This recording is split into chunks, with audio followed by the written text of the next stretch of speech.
thought we'd do it on the avenue. Waas, Sappening.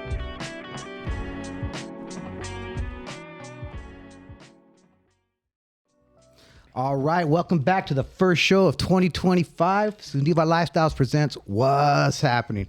I'm Tim, got my cousin Mike. What's up? What's up? Metal George. Órale. And we got a better looking Jeff. I'm just kidding, that's Mark over there. What's up? What's up? One of our guests, along with his brother Dom. I might have to redo that shit. All right. Live, bro. My bad. You're good. okay, that's it's good. good. And then we got Pops Cobo over here. Hey, hello, everybody. Let's do it, man. Welcome to the show. Welcome to the show. Well, let's jump in it real quick. Any New Year's resolutions? No, man, I usually don't make any New Year's resolutions. Can't think of none. No, it's always the same thing. You know what I mean? Eat healthier, get in better shape, read more, that kind of stuff. Go with the second one. Go with the second one. How about you? Yeah, kind of the same thing. Honestly, You probably got a laundry list, man. no, probably try to cuss a little less this year, honestly. Yeah. Yeah, I've been dropping a lot of F-bombs from the granddaughter. I got to stop that. So, she started to take it to school, and so I got to stop that. George, you going to get on your soapbox about anything? You got a caterpillar on. Oh, dude, okay, yeah, man. So I did no shave December, and so I started shaving it off. Like, let me play with it for a little bit. So, Hey, boom, there you go. whatever, There you yeah. go. That's what you want to do. Got a porn stash. Nah, nothing's going on, man. Just want to play a real quick homage to rest in peace to Brentwood, man. Rest in Oh, yes. Just rest in passed peace. away. That's right. We were talking about that the other day, and Michael put on Instagram a little story about when we opened up for Brentwood and Sly Slick and the Wicked. Yeah. Yeah, Do tell. yeah, we opened up for him. We Opened up doing what? my thing. What are you talking about? Okay. Our little rap group that we had back in the days. Oh, We yeah? opened up for them. Yeah. Civic Plaza, 10,000 people were there. Yeah. My future wife was in the audience. I didn't even know. Oh man. Yeah. You guys are serious? You guys opened up? Yeah. Yes. Okay, my bad. I hadn't heard that. This is new to me. Yeah. Yeah. You got a little taste what you guys opened up with? I got audio of it. Yeah. Yeah, we we got I was the gonna say you songs. guys got recording of it? Yes. Yeah. Yeah. Oh, video? No, I don't think any video. Okay. Before phones. That's a Yeah, it was way before. Yeah, it would have been VHS. VHS. Cell Yep. phones, bro. Yeah. Right on, Yeah. right on. Huh, I'm looking It forward was to hearing fun. the audio. It was bad. So I posted because I still have the ticket stub that they gave us and that we had. We were backstage and all that stuff. It was cool. Oh, that's tight. Yeah. That is tight. All right, right on. So yeah, R.I.P. Brenton Wood. R&B. R&B. Yeah. There you go. Yeah. What's up? Hey, you got any New Year's resolutions? Me? Yeah. Who?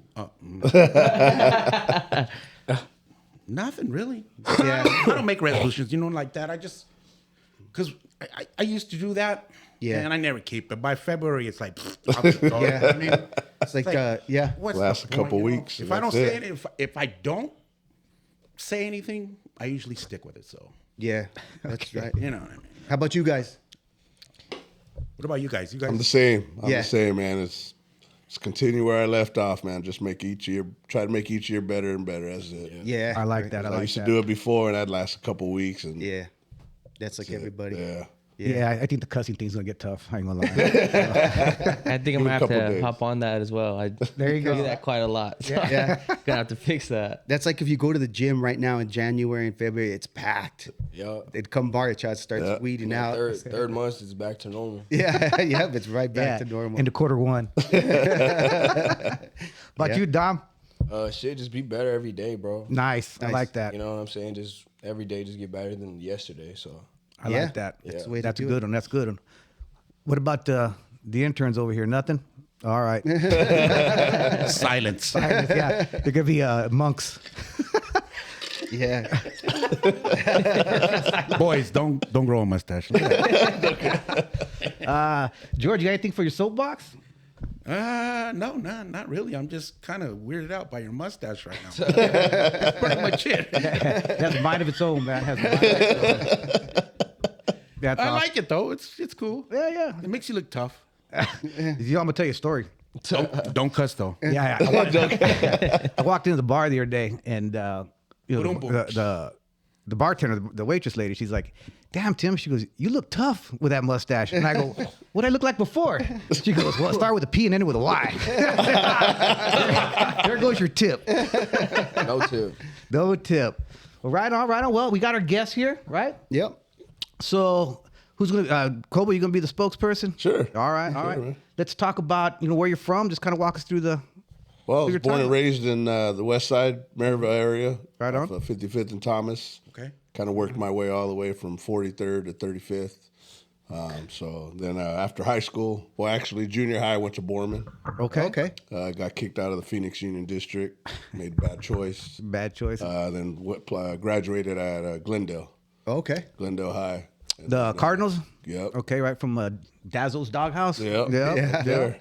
Yeah, right Right down on. the street from Pete's. Yeah. Yeah. Right down the street from What year was this, more or less? 93. I graduated in 93. Okay. Okay, right on.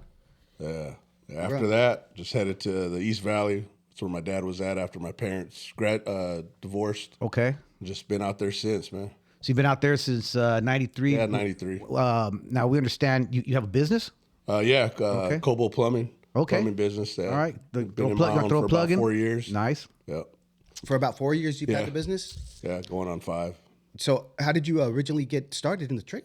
You know what, man? I started off just doing warehouse work, just trying to figure out what I wanted to do. And then, to be honest, I was a manager at a warehouse at a plumbing AC company. Okay. And, of course, my appearance, I was always the ones that took the people home that got fired and shit. So, they wouldn't steal nothing. So that was also my job, detail. Yeah, yeah. So there was this one old white dude, probably about 350, Yeah. 60 years old, bragging. I had to take him all the way to Cave Creek. He said his garage was on top of the mountain. I'm like, this guy's full of shit. Like, just listening to him all the way. And he wasn't bullshitting. Yeah. Drove on top of the mountain, big old 5-car garage. And like, how much you make a year? He's like, about 100 plus a year. I'm like, Yeah. fucking can't even.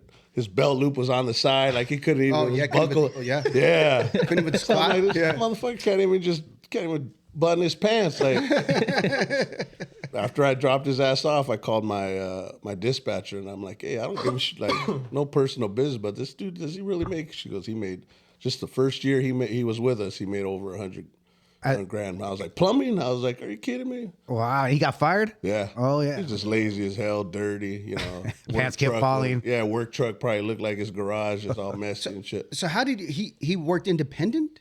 Well, he worked from other businesses, and then he came to ours. He okay. only lasted a year. Okay. And So then I knew it was real good relationship with our owner. Mm-hmm. So I told him, like, he goes, if you could catch on, and I was like, you know what? He goes, I'll give you a chance. He goes, you learn it in 6 months. He goes, well, I'll put you in a truck, and I think I was in my own truck in like 4. Nice. Really? So Right on. then ever since then, I was like making all this money, and I'm like, you know what? These businesses, I'm pretty sure you guys call the plumber or anything. Their pricing's ridiculous, I just I'm called like, one. Yeah, so I'm like, you know what? I could cut that price in half and still make a killing off of it. So just decided to go in my own business. And you're doing all this in the East Valley. No, I go all over, bro. But now I go all you over. go. Yeah, I go all right. over. But originally you started in. Yeah, you were in I the East started in East Valley and just worked my way, So we're back to the warehouse. I mean, you obviously started there, right? Yeah. And then how long did you work for him before you decided, I'm gonna do this on my own? About 2 or 3 years. That's I pretty managed quick. the warehouse and stuff and everything. Okay. Yeah. Okay. Yeah. I mean, that's a pretty quick leap of faith right there. You know what I mean? Yeah. Yeah. Kind of I been was that. always that type. I mean, I had a small business back in the day, my own little custom shop and stuff, customizing cars and stuff. And then when the market first hit, took a dive the first time, no one wanted to spend money or nothing. Right. So then that's when I had to just jump into the work industry and figure out Another avenue. So you were doing custom cars in the East Valley? Yeah. Yeah. Just, customizing, painting, stereos, whatever. Hell yeah. Yeah. Yeah, because that was 2008, 9 when it took a dump and everything stopped. Yeah. I kind of want to go back and ask you, when you left here in 90, when you went to the East Valley in 93, was it a little culture shock? You know what it was? Back in the day out there, it was like, there was housing and stores, but there was no traffic. Yeah, the culture was a lot different. Yeah. A lot more gabachos out there, just see a Chicano walking down the street here and there, you know. So I mean, it's a trip. When I get to know people, they're like, "Where are you from?" I'm like, what, West Phoenix, Maryville. They're like, "Oh, damn, like, Yeah. it's that bad, like shit." It's not that bad. Yeah. But no, it was different, man. You know what? I liked it because growing up in these neighborhoods back in the day, I had a couple close calls. Yeah. Right. And I'm like, you know what? I need to get out of here. So that took you Especially when I knew I was going to have a family one day and stuff. I'm like, you know what? I'd rather create my family, raise my kids without that in the back burner, having to worry about them and dealing with bullshit. That's pretty good self-reflection right there. Kind of thinking ahead about what's you already know what's here. I've already right? seen it all, man. yeah. Lived it all, seen it all, struggled, went through the struggles and shit. So I definitely didn't want to put my family together. None, when it came to me starting having a family and stuff. Understood. Now you got your two boys here. Yep. You guys like East Valley? That's all they know, right?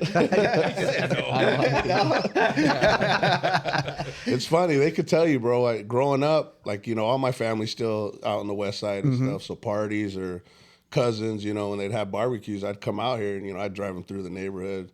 Yeah. They were always excited. Like, we're going to the west side, Dad. We're going to Phoenix, Dad. They were all excited. They always took it as a field trip because I'd, take them downtown where all the homeless are at. I'm like, hey, this is where you're going to be if you don't finish school. You guys think you're tough on that side. Let me drop you off on our block and see if you can make it down to the other side. No, Dad, no. And I'd even use it, for grounding too. I'm like, you want me to drop you off in the house? Oh, hell yeah. It worked, man. Drop you off in Maryview. It worked, yeah. Let me drop you off on one side of Maryview and see if you can make it to the other. I'll wait for you to get in the corner. Hey, he's told us that a couple times. Yeah, no He's bullshit. not lying either. You better run. That's awesome. That's awesome. So I seen you pulled up today on your bike out there. Yeah. How long you been riding? I've been riding for a little bit over 10 years. Getting older, as I said, working on cars and stuff. And then, I don't know, I just got a niche on getting a Harley, about 12 years ago and never rode a Harley in my life. And Wow. bought a Road King, just took off on it and never left, man. Never left. Yeah, I got a couple homies. Same thing. They bought more recently. Last couple of years, they bought Harleys and said, man, just always wanted one. Here it is. It's the best therapy ever, bro. Is it? Yeah. Best therapy ever. Hey, Timmy, with that mustache, you could ride on the back. I don't know about that. Not on my back. There'll be a little sidecar. That's a good idea. None of that. You might have to go face the other way. Yeah. You ran out of gas. I'll take you a couple blocks. But that's Drop you off about in it. Maryview. That's awesome. Yeah, That's even awesome. the boys, I mean, I'd always take them a ride, as kids. And then they started getting older, looking like little young men. Dad, take us for a. Like, you know what, Mio? Nah. Hell no. Hell no. Get the wrong perception here. You can sit on it, take a picture in the garage, but the rides are, How about you more guys? rides. You guys got any itch to get a bike? Yeah, I guess you could say that's the New Year's resolution. Oh, there you Oh go. yeah. That's get Just one. try. Yeah. That's good. That's try. good. So yeah. let me ask a question. You guys take after your pops in the plumbing business? I do. Okay, very nice. Very nice. Actually, I built the business for my kids. Okay. Yeah. Right on. But, to me, don't get me wrong, college, that's Yeah, what we want all our kids to do, extend their education and stuff, but it's reality, man. I mean, Yeah. To me, I think it's the trade is what is the money maker, Yeah. I mean, waste your money on your trade and, it's you got an outcome once you learn that trade, Now college, you spend all this money and you don't got shit to show for it, and yeah, you got a I student kind of loan. built this for them. I never forced them. My oldest Mark, he's a licensed plumber as well. Okay, cool. Oh, nice. But I've also took my other kids as well. If they wanted to make extra money, learn Yeah. the trade. If they got that hype off of it, then this business is for you. Yeah, that's the thing. As long as you always have that trade, I mean, you always have it. Yeah. Even if you dabble into something else, you always have that in your back pocket to go back to. Yeah, you always put food on your table. You know what I mean? Yeah, Yeah, so it's just a little side hustle for them if they need it, or if they wanted to use it for make a living, and it's there either way. But I just wanted to build that structure, Right on. that structure for them. Are you the only? How many trucks do you have? Are you? No, right now I have my truck. Your truck? Yeah, it's hard, man. Especially now finding good help. Yeah. You know, and like I said, working for a plumbing company for many years, you know, you'd always see people stealing from the company, you know, Right. Yeah. tools or jobs or whatever. And, you know, it's, I don't know, man. There's a lot of people out there that are out there just for the money, especially robbing customers, fixing stuff they shouldn't fix, you know. And I'd even see it, you know, and I tried it once, you know. I tried it once and I fixed some stuff I shouldn't have, and I couldn't sleep at night, man. I was like, you know, so I'm like, you know what? I'm just going to go in my own business, you know, kind of help me out and help customers out, you know, where they could have a plumber they could trust, you know, that they know they ain't getting shafted. And I mean, a lot of the trades, electricians, plumbers. Everywhere. They'll Any trade. 100%. If you don't know what you're looking at or what you're doing, you're at their mercy. Yeah, you know what I mean? exactly. Yeah, you are. And a lot of people, you know, rip you off and still sleep well at night. Yeah, you know what I mean. They got no problem with I that. couldn't do that, man. Yeah. Yeah, I think as people, you have integrity in your business and for yourself. It goes a long way when you have your own company and business like that. You know, I think you know karma brings that success and wealth with it. Yeah, you know, you bring about good fortune if you're honest and have integrity in whatever it is you do. Yeah. I believe, you know, and I got a buddy. It's actually his brother-in-law who's a plumber, and I had to have a water leak. He fixed it. He came over Thursday and fixed it. But yeah, when I had, you know, George Brazil came over and they're like, I was like, you got to be kidding me. And There you go. That's your problem, right? Yeah, there. well, I was I'll tell like- you that right That's where he got his apprenticeship from. yeah. How do you sleep at night? No, yeah. So he came and hooked me up. I mean, you know, they wanted a few $1,000s and he knocked it off for $400. Yeah. You know what I mean? And so shit, no. I'll fix the hole in the sheetrock, no problem. You know what I mean? So yeah, I agree with you. I mean, he said the same thing. He goes, you know, I could rip people off. So he said, I got away from doing things for people I don't know, because you know he gets himself in jams sometimes. Yeah. You know? He goes, I help people that I know to help them out, even if they can't pay me right now, they can make payments, whatever the case may be. Because you know some people don't got money, like you said. He goes, they don't have money. So yeah, so he does. You know, I recommend it a few times to family, and he's come over and taken care of them. You know what I mean? Oh yeah. Done it for, you know, a reasonable, honest price. Yeah. You know, he'll tell you, hey, I don't do drywall, but you know, I'll fix the problem. I'll fix your leak. Yeah. So he does a lot of that kind of stuff. That's good stuff. Who is this guy? The ugliest man in Tolleson. Yeah. So what do you guys do? Everything plumbing, I do just service. service. Yeah. Okay. Is yeah, it residential or residential? commercial? Okay. Yeah. Okay. Yeah. I mean, I've done a couple, commercial, just stuff here and there, but just like I was getting back, I never really trusted anybody. Mm-hmm. So you know what? Like I still had it in me to just, do the manual labor. And like I said, if it was a big job or I had to dig trenches, I'd get these guys out here. Yeah. All the labor and shit. Yeah. Don't rent a Get that done trencher. at lickety. Teach them, you got to work hard for your money, man. Yeah, I mean, Get the pick. Yeah. Get the shovel. Exactly. Don't embarrass the You got to shovel. go from here to there. They're like, what? Hey, the more you're talking, the longer we're going to be here. I'll be right back. I'm gonna go get Done when burned. he got back. Yeah, it was done when he got back. We did there. Yeah. I said, But that's good. Yeah. That's good. I mean, hey, honest day's work, right? Especially when they're like, hey, man, you got to go 24 inches or 12 inches, and you only got like Shit. 6. You're like, Yeah. what?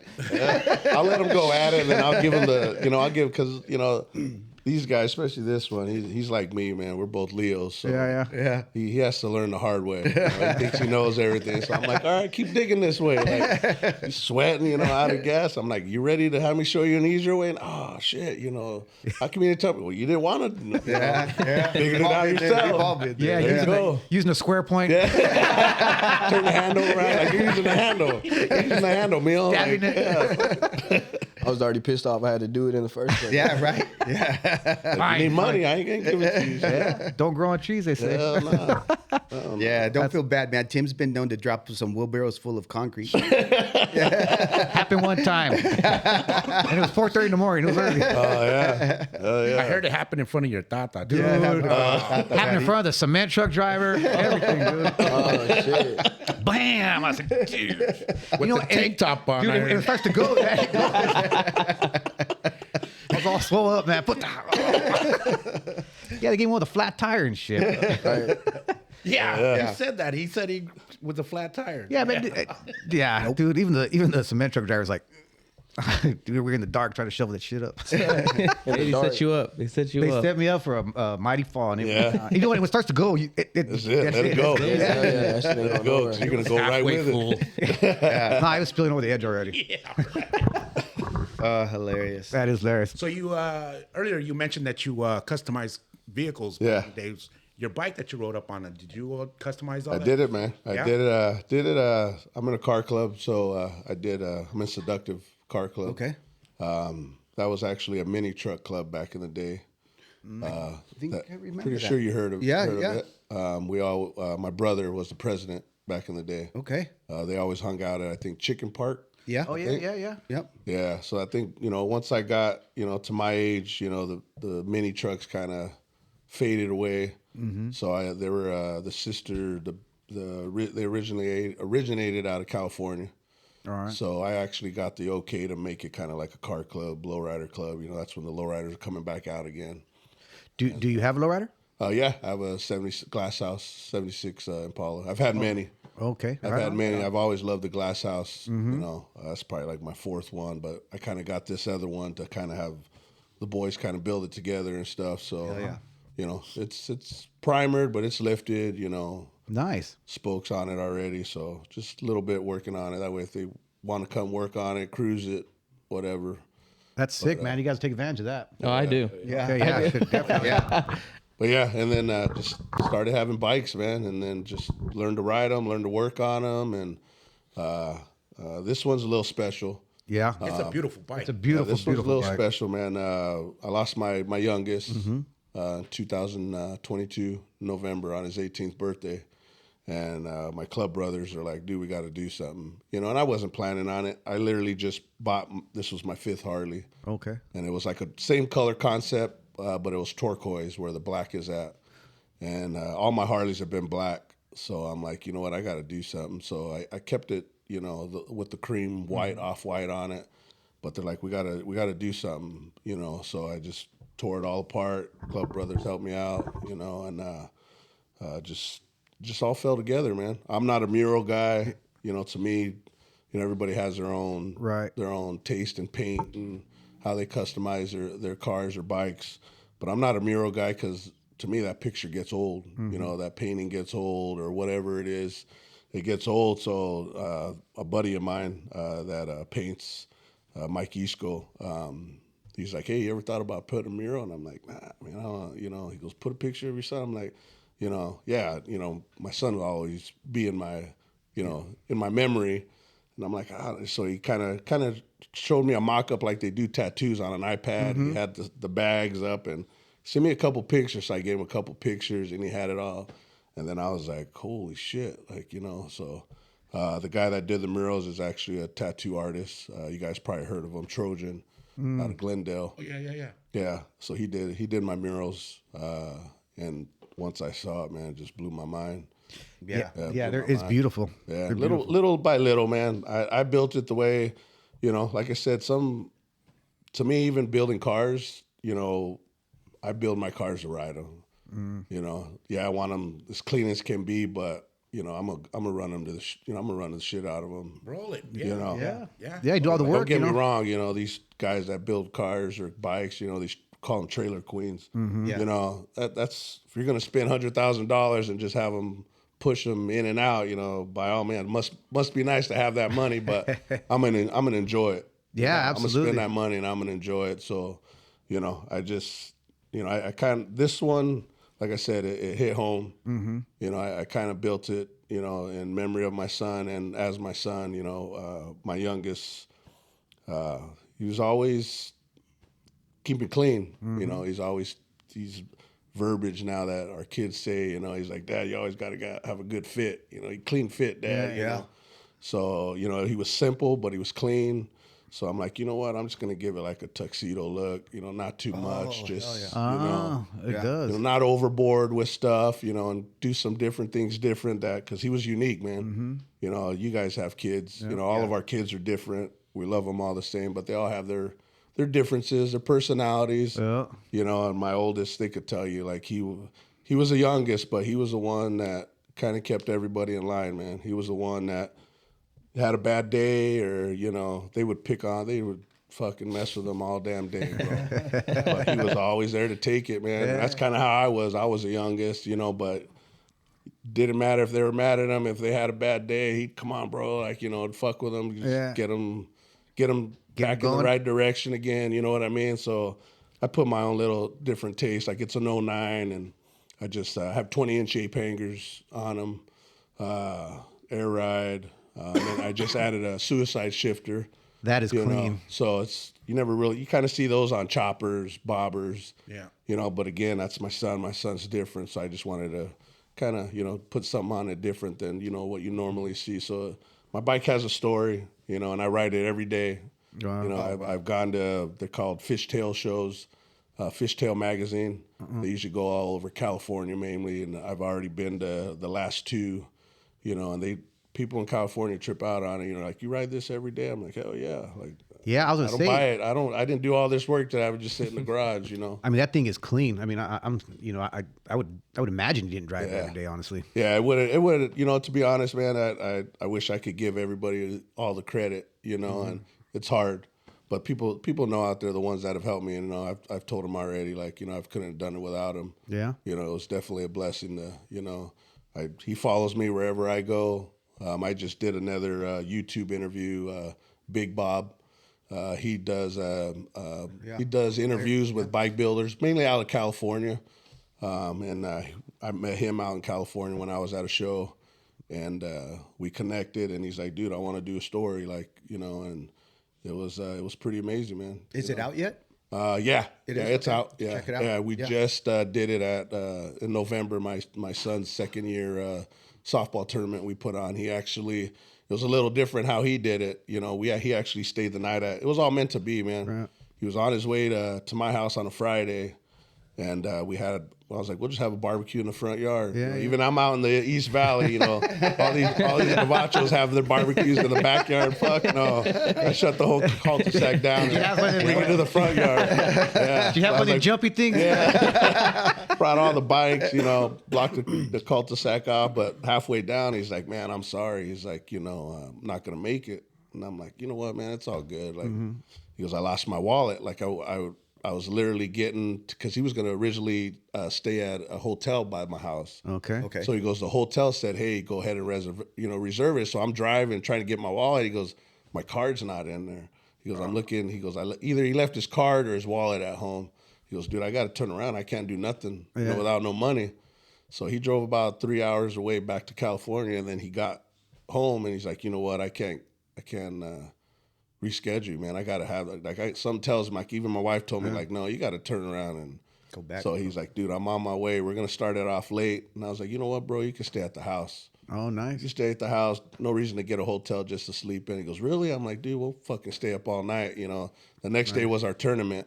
He goes, well, you know what? I've never done this. He goes, they're usually like an interview in their garage. Yeah.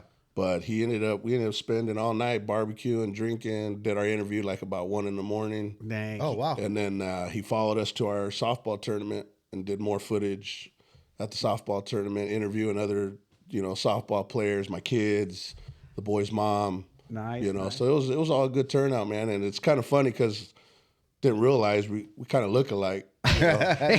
People will trip out, because he's kind of big, beard. Yeah. And while at the tournament, he goes, bro, I've never had people call me Pops or Cobo. He goes, I go to turn around, they're like, oh shit, you're not Cobo, So it's a funny story, man. Yeah. But right on. It's a blessing. Right on. Hey, well, we'll come back. We'll take a little break. We'll come back on the softball tournament, see how you guys did. Right. All right. Oh, let's go. All right.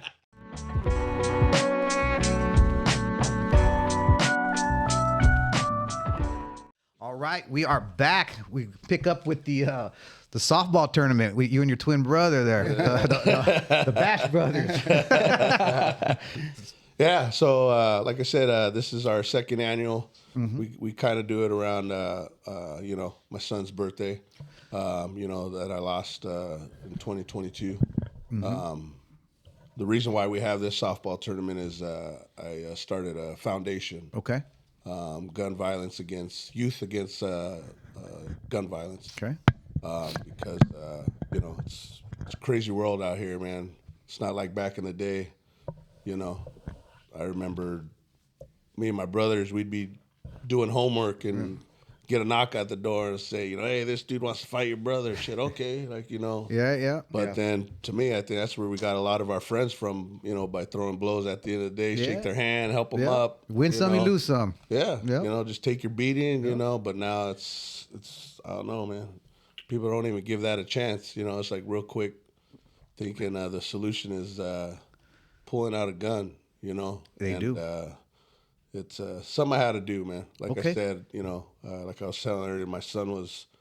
It took me to lose my son to finally realize like how my son impacted so many kids that I didn't even know. Right. Kids, grown-ups, you know, he just had that talent to just be that person's light.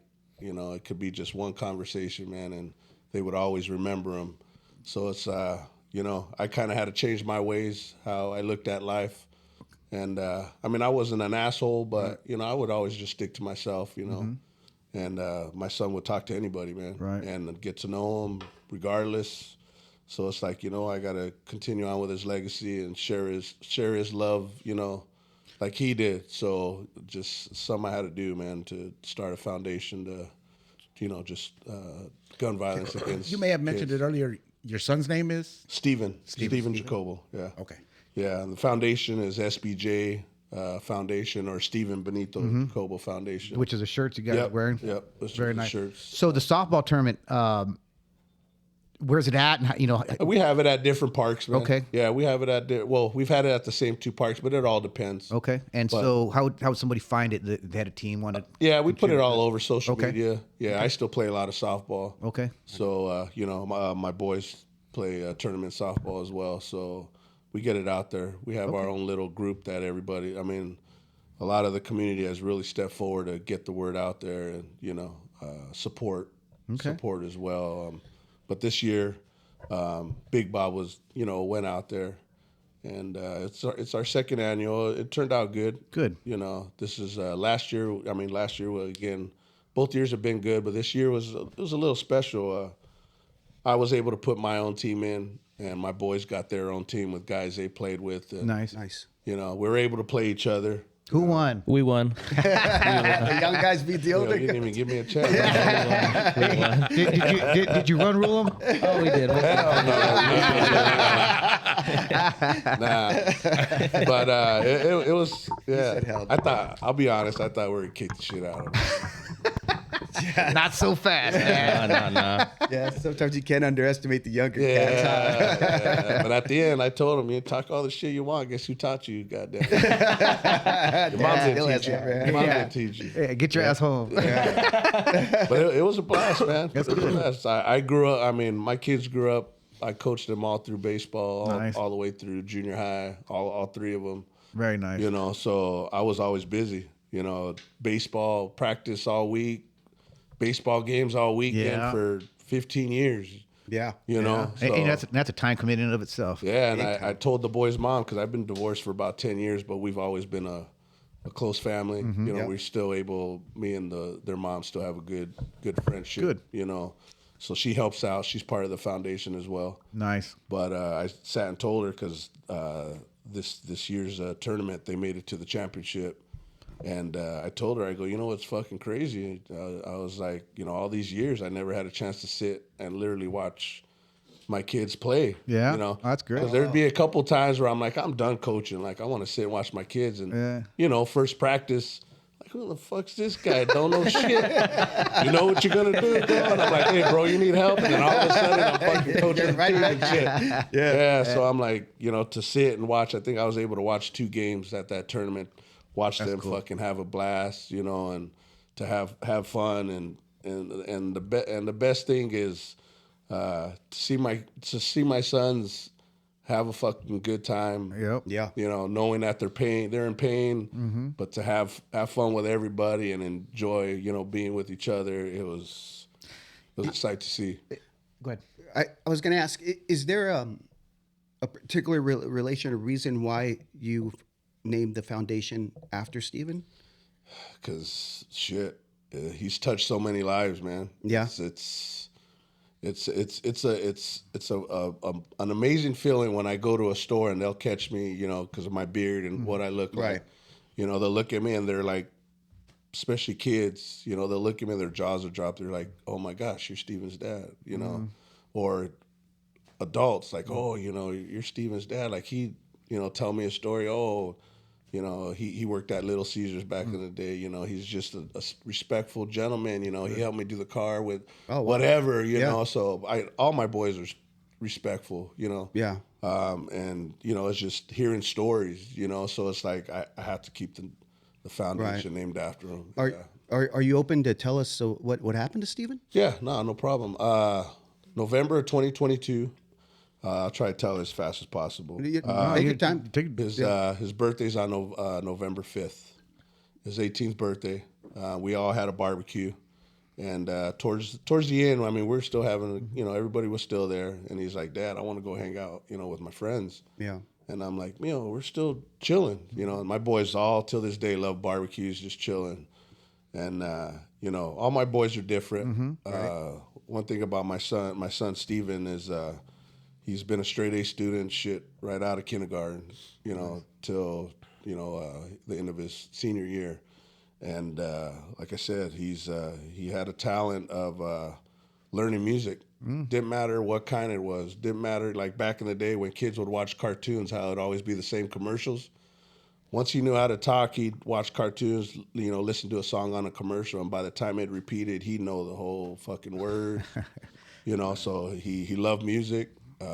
He was smart. This kid was, I don't know where he got his intelligence and his smart. He didn't get it from me. I don't like fucking reading. I hate reading. But, you know, he was intelligent, man. This kid was special. He wrote his own music.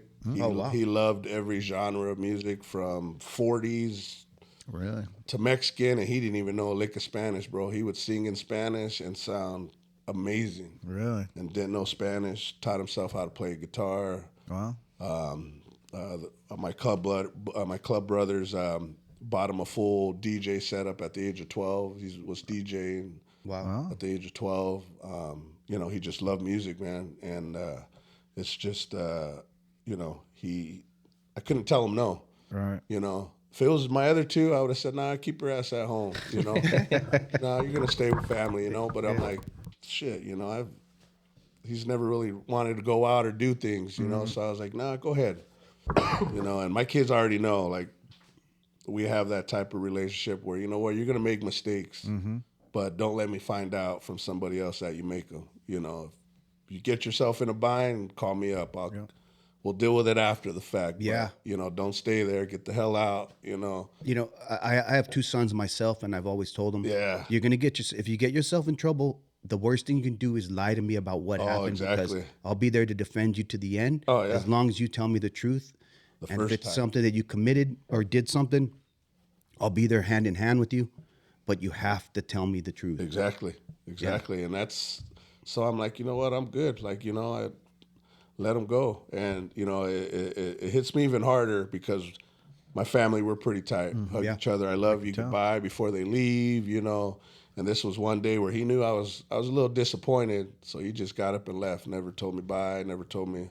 I looked out my sidewalk. He just kind of waved bye, and it happened that night where, you know, he didn't come home. He went to an apartment with a friend that he talked to back in the day, a girl, and this piece of shit walked into the apartment. You know, you could only fit so many people in an apartment, and this guy just kind of walked in, introduced himself. The girl that he was with, I guess they kind of knew each other. He went around her, said what's up, and then saw my son sitting on the couch and kind of introduced. And I guess this kid's I don't really try to put too much on kids because it's kind of like it's the parents. But he's heartless. He has this attitude like he's the shit, you know. And he met my son. I don't know what happened that he felt like he had to kind of put more pressure on my son. Like, you know, he kind of didn't like him or whatever. And my son's like, hey, bro, I don't want no problem. you know, and I guess the dude had a gun on his hip. And he goes, man, I don't even know why you have a gun here. Like, you know, we all know each other. Like, It ain't that kind of party. And I guess he saw like all the attention on him. So I've done practiced MMA for 10, 15 years. So I've always taught my kids, like, you know what? You probably have to take a punch, but just wait till you feel threatened. And then, you know, other than that, you just use it for protection. So my son, he was pushing about 6 feet, kind of a little thicker than Dominic. But once he knew that, you know, it's getting heated, he stood up, and I could almost bet you, man, once this little, he's probably only like 5'5", this guy, I think once he noticed that my son was like, hey, man, you know, he stood up, but he's like, I don't want no problem. And then I guess the dude said, like, oh, you know, you want to see my gun? And my son's like, shit, if this is what's going to have us be friends, and sure, bro, whatever. And pull it out and just no questions asked, man. That's it. That's terrible. You know, then again, everybody runs out, and guy takes off, and 5 minutes later, man, comes back in to try to find the casing, you know, to see to have him re-enter that apartment and to see my son. He was still fighting for his life. Right. I think he was fighting for his life for, like, they say 5 minutes. But for have him to look at my son again, and what hurts me the most is the little girl that was staying there, that was helping my son. She noticed that guy walked in, and my son saw him, and he stood up, like, because he was sitting on the kitchen floor, and he stood up, you know, once he saw him enter in, and, you know, I guess try to protect himself again, you know. And then once that dude left, he sat back on the couch, and then, you know, that was it. But, you know, the girl that was with my son, she waited in the car. She knew that Steven they went to school with, she had an older brother named Dominic, so she was able to reach out to him by Instagram. And early that morning, she told him, hey, here's the address, you know. Something happened to your brother, I don't even know. He's just, you know, you need to come. So he called us, and we all went together, man. And I'll be honest with you, bro. It took me till almost 30 minutes when they finally told me it was my son, where I was like, shit ain't looking good. But driving there, I'm like, you know, I even had his location, and even the location showed the apartment complex. I was just driving there, because I'm like, shit, you guys know, you hear guns, you hear shots, you either run or move. So I'm like, his phone's probably laying in a bush or, you know, something. And you know, we had a lot of bad experience, man. The Mesa police, they're pieces of shit. You know, I told them what I was there for, you know, and they had no care in the world. You know, I'm like, hey, I'm just here to make sure my son's not here, like, you know. And they sat there, and I think I waited from like 9 to noon, like 4 hours outside the tape. And finally, a couple hours, I'm like, hey, how long is this shit gonna take, man? Like, you know, just let me in there, you know. I'll let me see, you know. And I was pretty cool, and the cops, 4 cops were on the line, and they were assholes, you know. Hey, you need to back up, this, that, and the other, you know. And I'm like, fuck, I bet you if it was your day off and, you know, you got a phone call, you'd walk right under this fucking tape, or have your coworkers look for you. I go, how understand myself? Like, you're leaving me out here for hours waiting, wondering if that's just fucking let me know. I'll go home, like, you know. And a couple hours later, you know, the detective, once he told me, hey, let's go for a walk, that's when I was like, you know, that's when my whole life changed. Yeah. I'm sorry for your loss, man. Yeah, it's been tough, man. It's never thought it ever happened to my family. You know, I was one of those dads that, like, my kids are good. Like, you know, I raised them good. They know right from wrong. You know, not every kid out there knows good and bad. You know, and that's one thing. One thing is, as a father with me, I told my boys all the good and bad that I've done, you know, learn from it. You know, like I said, I've always took them back to the neighborhood. Like, this is real shit, not the shit you see on YouTube. Like, this is real shit. You know, you disrespect people, you're going to get it. Yeah. You know, just be yourself, no reason to be fake. So for this be the reason that what took my son away, it really really tore me apart because it was like, this is what I tried so hard. This is why I left the neighborhood, the area, to raise my family the best that I could, you know. So it's, you know, I just wish, you know, it still would have been hard, but, you know, let him be sick, you know, let him have a car out, give him a chance to fight for his life. But my son never had that chance, man. So, you know, I can't even explain, bro. I can't even put a definition in the dictionary of how to handle things when you lose a child, you know, by any reason, Right. You know, by any reason, but yeah. It seems to me you did a good job, you know, and I'm sure you did a good job with Steven too. And it just wasn't for this piece of shit. Yeah. He'd still be here, right? Yeah, exactly, man. Exactly. I mean, that's why I said something I had to do is name his foundation, you know, keep his name going, keep his legacy going, you know. He'll never be forgotten.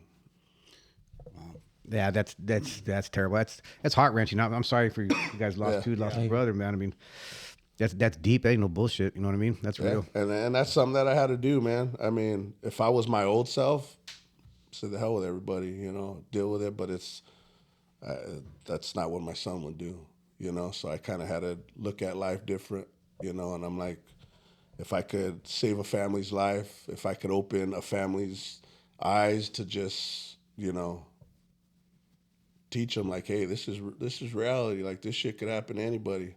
You know, our kids, all of our numbers, you know, they're different numbers, but they're out there. You know, we're not promised. Is that what happened? You had to self-reflect and go, you know what? Because I think where we come from, your initial reaction is, you know what? I'll handle this myself. Yeah, and right? to continue with the story, man. I mean, shit. I think it was 3 or 4 months till it finally hit me after, where I literally just lost my shit. It just I don't know, as a father, Yeah.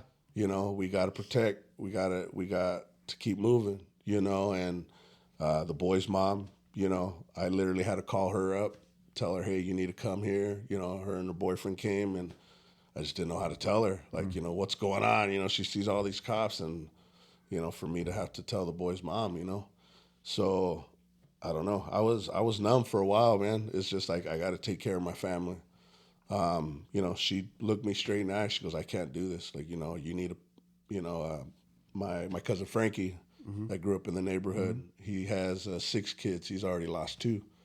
So it's like I had to call him up, and, you know, after a couple days after, you know, just sitting there, just in a daze, I was like, dude, what do I do now? You know, what do I do now? Like, I've gone to funerals. Everybody's gone to funerals, you know.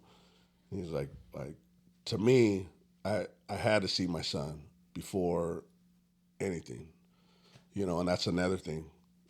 Again, dealing with the Mesa police, back it up a little bit. Once they said, okay, this is what happened, they're like, we're bringing your son out, you know, and you know, we're wheeling him out. They parked the van. He goes, you know, we'll reach out to you. You know, you go ahead and go home now. The fuck? Like, I ain't leaving my fucking son. Like, nah. I gotta see like, you're gonna fucking open him. Like, I gotta make sure that's my last visual is not gonna be my son in a bag. I was like, and they told me, like, you can't open it. Like, we don't need, you know, we can't. And I'm like, then you're gonna let me under, you know, this line, let me back to the van and let me at least put my hand on him before you fucking put him in that van. And they let me touch him, you know, and I still took it as that wasn't my son, you know, and that's why I told my cousin a couple days after. He goes, dude, the only way you can see him is get him in a funeral home, because that's when they turn their rights over, because they won't let you, like, go to the morgue, and, you know, they don't. That's another thing the detectives get. Once we do the autopsy, you come see him. He literally called and told me, hey, he's ready to go. So I called the City of Phoenix, whatever, mortuary.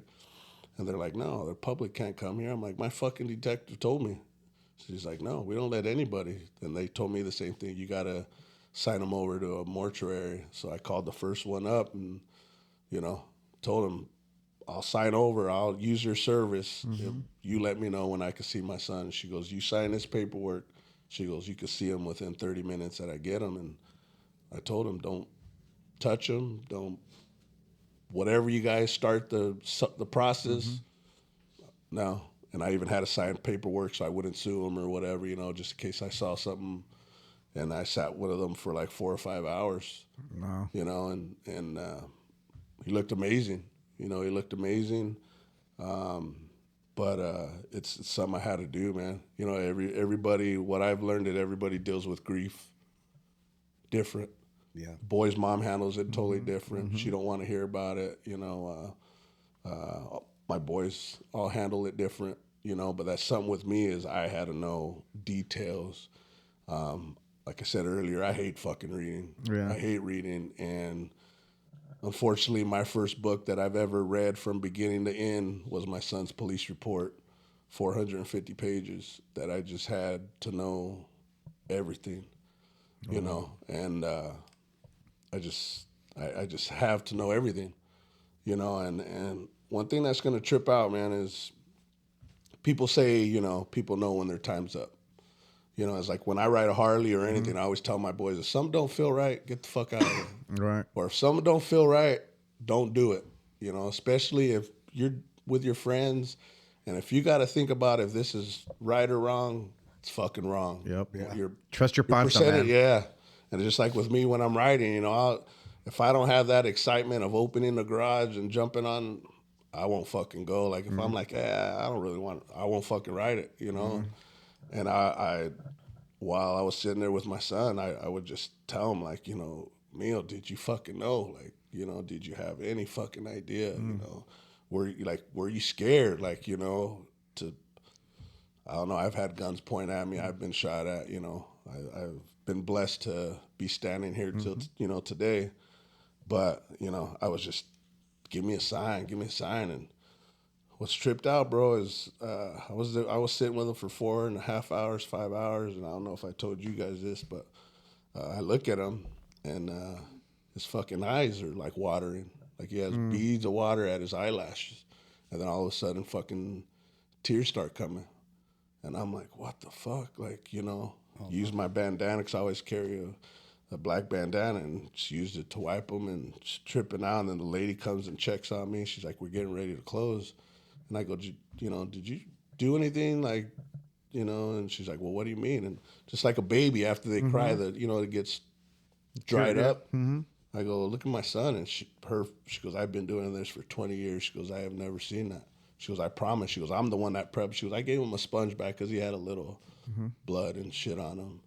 And she goes, I've never, and even the boy's mom didn't want to see him. She didn't even plan the funeral because she couldn't. But she wasn't even going to, the boys weren't even going to go to the viewing because my boys have never lost a cousin, a nana, a tata, so they've never experienced that. So their first funeral experience is their little brother, So I finally told her, you have to, because it's going to eat you alive, when all this is over. Like, damn, I should have, Yeah. Same with the boys. So I'm like, trust me, like, he looks good. And, we're all close, but Steven was Dominic's right-hand man. So, he's been taking it the hardest out of everybody. But he didn't want nothing to do with it. I literally had to grab him and bring him in the room. And I'm like, you have to. Yeah. It's going to eat you. I'm sorry. And what's tripped out is I told the boy's mom what happened. They didn't know.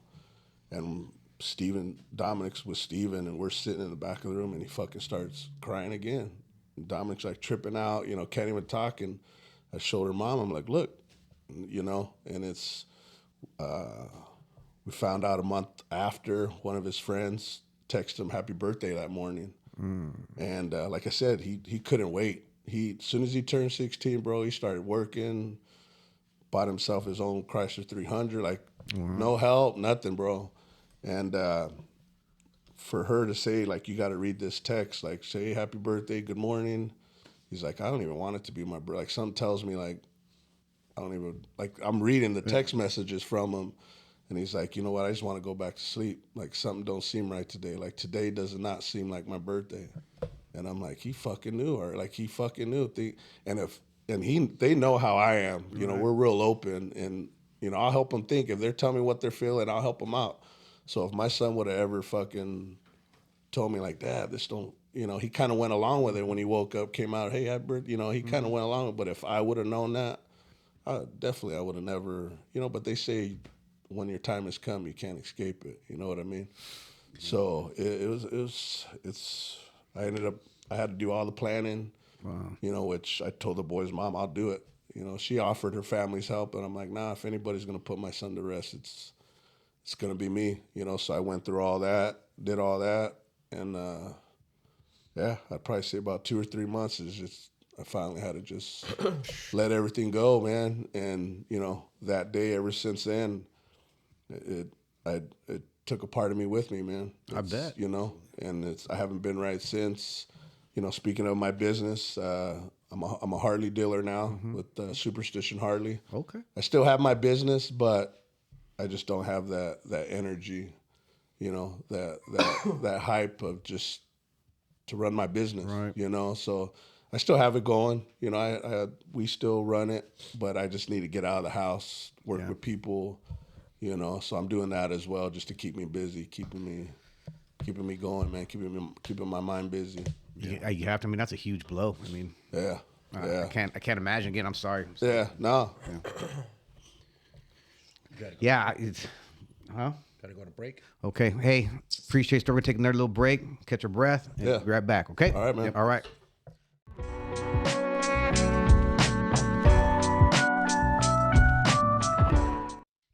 Okay. Hey, we're back. So we heard from your pops. What do you guys feel? I mean, you guys are in this. I mean, he's your brother.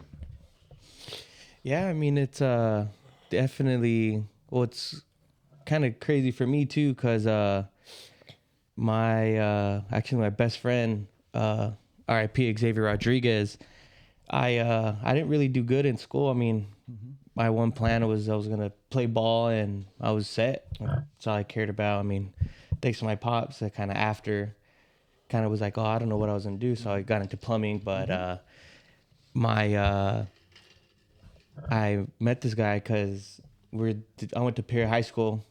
It's pretty much I was a minority there. Right. My brother can tell you I always wore Dickie pants, freaking pro clubs, and just slicked my hair back. So definitely stood out for a sore thumb. So I wasn't one of the white kids. I would tell my dad, oh, hey, I want a car for my 16th birthday. He's like, the heck are you talking about? I was like, got Uber now. I had the city bus. You guys are spoiled. You got Uber. Mercedes and all the guys I know there. I was like, nah, whatever. Here's a bus pass. I ended up having to walk to school. I lived down the street. But anyways, this guy, I met him in tutoring. So I was in the math class. And his other Chicano kid was dead asleep. I'm like, oh, he passed out during math too. Me too. I'm like, hey, bro, I'm getting ready for math. I was like, it's the tutoring time. He's like, oh, I'm staying too. So we both had tutoring, and we ended up being real close. But with the club, we all went cruising down Chandler. We went to like downtown Chandler or something. And me and Steven was with me, and we would always do the sign of the cross either at like car accidents or passing like mortuaries or anything like that. But my boy rode motorcycles, and there was a car accident there. So me and Steven did the sign of the cross without questions asked. And I told my dad, and he's like, oh, that's crazy. Hopefully everyone's okay. Well, we were working at a job Monday, I believe it was. And his little brother, same thing. We were cool, but he hit me up and he's like, hey, he's gone. And I said, what are you talking about? Like, huh? And then he's like, my brother passed away this weekend. And I was like, bullshit. Like, dude, what are you talking about? I would just talk to him like a week ago. And that was the intersection that happened at, was my best friend's fucking car accident. Wow. So I saw everything. Cops were all there. Obviously, things were covered. That was my best friend on the fucking floor, and I drove right past and had no fucking idea. Wow. So all that had happened, but he kind of helped me with everything and checked on me. We would freaking sneak out of the house at school nights, my graduation, I have videos of it. No wonder you're struggling in math. Oh, it was bad. It was a lot more than that. We would just be. That's the thing is I went to parties, but I never was a big drinker. I just chilled. I had ball the next day, so I couldn't really do much. We would freaking just sneak out and play video games at each other's houses. If one got a new game, we'd go there. So just stuff like that. But he helped me through losing my brother, and that's what kind of was like, oh shit. But with him and me and my brother Dom, we were close, but it wasn't like how me and Steven were by ourselves, or Dominic and Steven were by ourselves. So Steven was like the middleman. Right. If all three were together, then they would fuck with Steven, Yeah. And then if it was like Steven was gone, then these fools would bump heads, And then it was like as long as whoever was with Steven, they'd fucking get along great. Right, You know what I right. mean? So it was He was the glue, it sounded like. yeah. Yeah. So I mean, graciously, we got super duper close. We're closest we've ever been. So I'm even playing ball with them. It's badass to honestly tell you. I mean, Yeah. even playing in this tournament, it was pretty cool because not only playing against my dad, and beating him again. Run ruled him. Again, just had to throw that in there. Never again. Easy game. But he's always damn kid's a stud just to play ball. I mean, we're all pretty good just because we got that from my dad. But I remember talking to him with Big Bob, the tournament the night before, and he goes, "Hey, bro, we got to be dad." And he goes, They call them shave bats. They torque mess the bats to make them better. I'm like, bro, I use this bat. Like, I can't cheat off of it. He goes, we got to cheat to be dad. But thank you to a couple of my buddies, name a couple, like my boy, Buddy, Sauce, we call him, and Hunter. Those are my boys. They helped me. I was getting ready to quit. Just, they don't want to play no more. But they actually brought me back and can help me play. But that lineup was stacked. Dominic was hitting like 4 home runs a game, doesn't play ball, so He was high as hell playing against them. I'm like, oh, this fucker's gonna strike out me. Let's see you hit over the fence. No bullshit. Boom. I'm like, do it again. Like, I think he hit like 3 fucking home runs. Like, no, I had to show out. He's like, Dad, this is easy. I want to start playing now. I'm like, get the fuck out. It's in my blood. Definitely, I had to do it. it's definitely something to get used to. I mean, I have my bad days and my good days. I have more bad than good, but I mean, whenever I need something, I'll just reach Dom and just holding back, making sure we see each other as much as we can. Because again, you never know. I mean, I've had days where I'm like, people trip out because I'm kind of like, yeah, I'm 24, going 25 next year, but just another day is just another day I get closer to my brother. Like, that's good. Now what I'm counting on is just kind of seeing him and just telling him how shit goes, but it's just the people think it's weird. Oh, you have things to do. And I'm like, I don't, and not to be weird, but I just don't care. Like, it's just kind of Not live. too long ago, I had to have a talk with it, with all of it, because it takes a part of you, man. I mean, and out of each person, it takes something different, Like me, it's like I had no energy. I just fucking sat out, didn't want to do shit, With them, it's like a little other, and I'm like, you know what, we're never gonna forget him, but it's like he wouldn't want us to just sit here and just fucking rock. Like, Yeah. we got to use his energy to fucking keep us going to whatever is gone that will never come back that he took with him. We got to learn how to fucking deal with it without that piece gone, And they're getting back into it, man. Good. They're getting back into it. Dominic, I mean, he was, like I said, we've never went through this, or my boys have never went through this, and they just didn't know how to deal with it, And it was. He went through a hard time where he was never a drinker and just started drinking, and I almost lost him. He showed up to a job and just looked like shit, and he came right from his mom's house, and he finally admitted. I'm like, dude, what the hell's going on, And he finally told me, he's like, you know what, I took some too much of, Molly or whatever, and he was like pale, and he's never tried shit. And I've always told my kids, like, fucker. I was always like, no, like, don't trust that. If you want to know, we'll talk about it. Yeah. I was like, but just don't do it while you're by yourself, because all this shit that's out there now, everything's laced with that fentanyl. Yeah, man. Last so hit he might be your last. Oh, only takes one. We're at a dig job, and during the summer, I'm like, you're gonna sweat that shit off. Like, I don't know. He goes, Dad, I'm having trouble. Get out there, start fucking dig, Yep. sweating, and finally after that, he's like, Dad, I was scared. I'm like, dude, like, we got to figure it out. He would cry to me like, Dad, how do you do it? And I'm like, I'm still trying to figure it out, but I'm not a heavy drinker, Right. But I have Theos that are alcoholics, so I'm like, you know what? I need to put that away for a good amount of time till I know I could go through my day with my pain and know how to deal with it, and then I could start back drinking. And that's what I told him. You got to deal with it on your own without no numbing. Yeah, oftentimes alcohol and that type of thing, it makes it worse. Yeah. Yeah, it definitely does. It's not an aid. Yeah. Initially, you think though that they go hand in hand, right? Yeah. And then Yeah. It starts to dominate. Yeah, when you look at your dad or your mom or your brothers and shit, I don't think you ever think in your head like, I wonder when they're gonna die and shit, Yeah, you don't. So especially going through having my brother pass away, and I've never dealt with death in my life. Mm-hmm. It's kind of fucked up. But I don't look at my dad and I think like, damn, I don't know when he's gonna die. I don't think you put that thought in your head, because you love him so much. You know what I'm saying? So it's weird, It's weird waking up thinking like, damn, I only got one brother and shit. Yeah, I can't see my other brother. I can't call him. I can't text him and shit. So it's weird. And that's another reason. He brought a good point, like why I did the foundation, because you go through that. Kids go through that. Wake up every morning, going to school, whatever. Like they don't know. Like our days are numbered. Yeah. Each person has a different fucking number. And it's like he brought up a good point. You don't wake up thinking about that. And No. maybe adults we do. Like, hey, God, thank you for another fucking day. But these kids don't. And No, you're 100% correct. As you get older, you start thinking about your own, Yeah. right? your own Yeah, your own death, not your- finality, not your right? kids. Yeah, Yeah. exactly.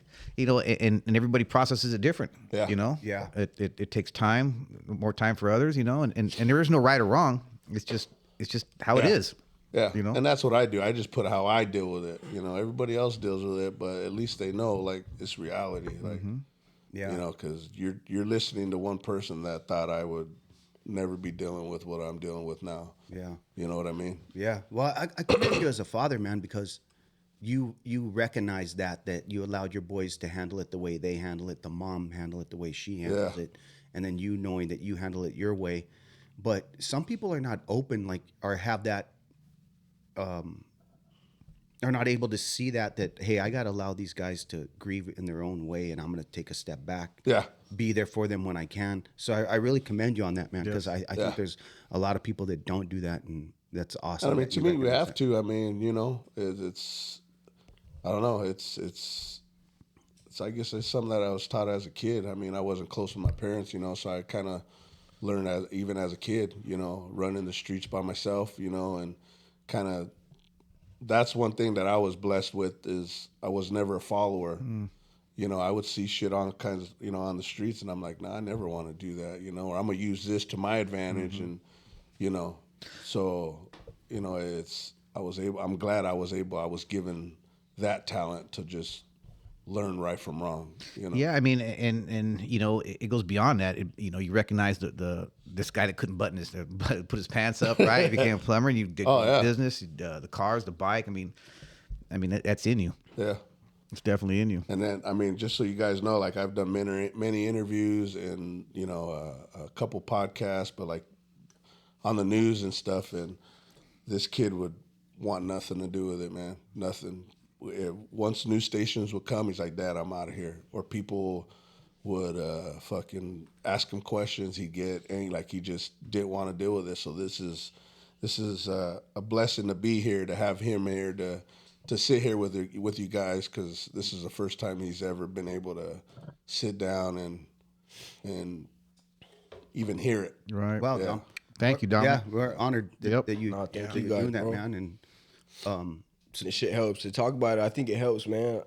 Every day, I try to figure out what can help me, but talking about it, I think helps the most. Even though it's uncomfortable as fuck, Not that I don't know, Not that I don't, I've never met you guys in my life. Right. But to hear questions about my life, it kind of helps, to talk about it. But Yeah, bro. I mean, I think it helps to talk about it. So why don't you tell us a little bit about your relationship with Steven? To be honest, bro, me and him were close as fuck. I mean, I used to always fucking argue with him all the fucking time. I can see why. All the time. Yeah. We used to always be fighting and shit all the time, my whole life. But Steven was always like the peacemaker, you know? He would be on nobody's side, but I don't know. It was just, we were always, you know, how we acted, how we talked. You know, I was in high school. I was blessed to be in high school with him for, I got in trouble and shit in Santan. Mm-hmm. So I had to come to Gilbert because my dad was living in Gilbert. So I got to go to high school with him for a year. And it was cool to go to high school with him for that little year to see how he is, you know, outside looking in and Outside shit. of the house. Yeah, you know. It's my Because brother. that's my brother, you know. So I want to see how he acts outside, you Right. know. It was cool to go to high school with him and shit like that. It was cool. But we was always like close, you know. He would always steal my clothes and shit. Everything that I did, he would replicate everything, bro. To the T, to the tip. Who had a better fit? Exactly. Shit, Him, me. him or Why you think he stole my clothes? He did get it from him because this is a kid all the way through high school. He would.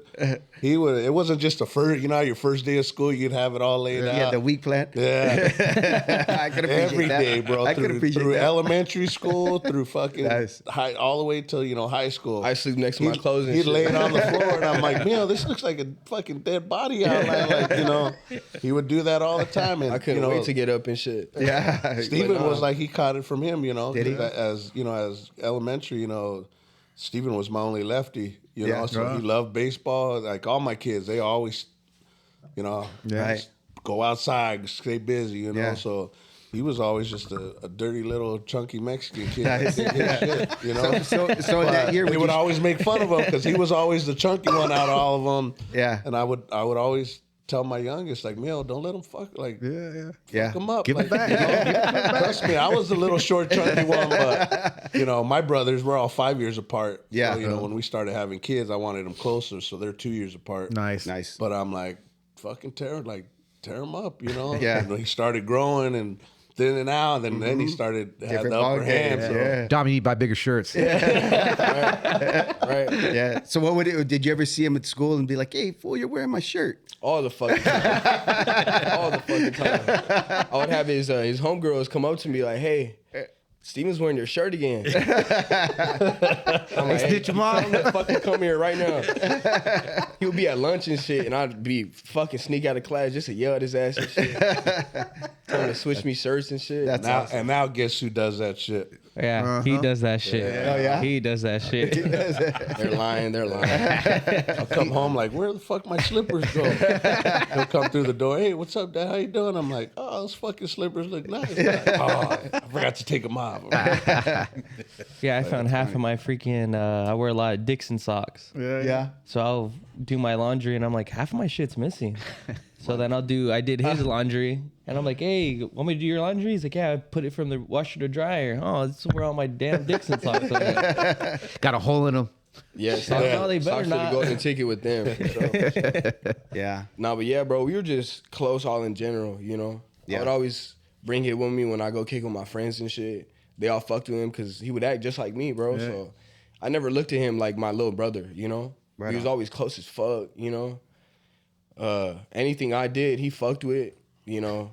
Anything, bro. Literally anything. It was just, you know, just a different bond that I've had with my older brother. I mean, it's always different with the younger and older brother. I'm the middle, so we was always butting heads and shit. But yeah, me and him was always fucking close, bro. Just I never would think in my fucking life, you know, I would be going through this. But the memories that I got with him will forever be in my fucking brain. You know, there's nothing but good memories with him. I've never argued with him.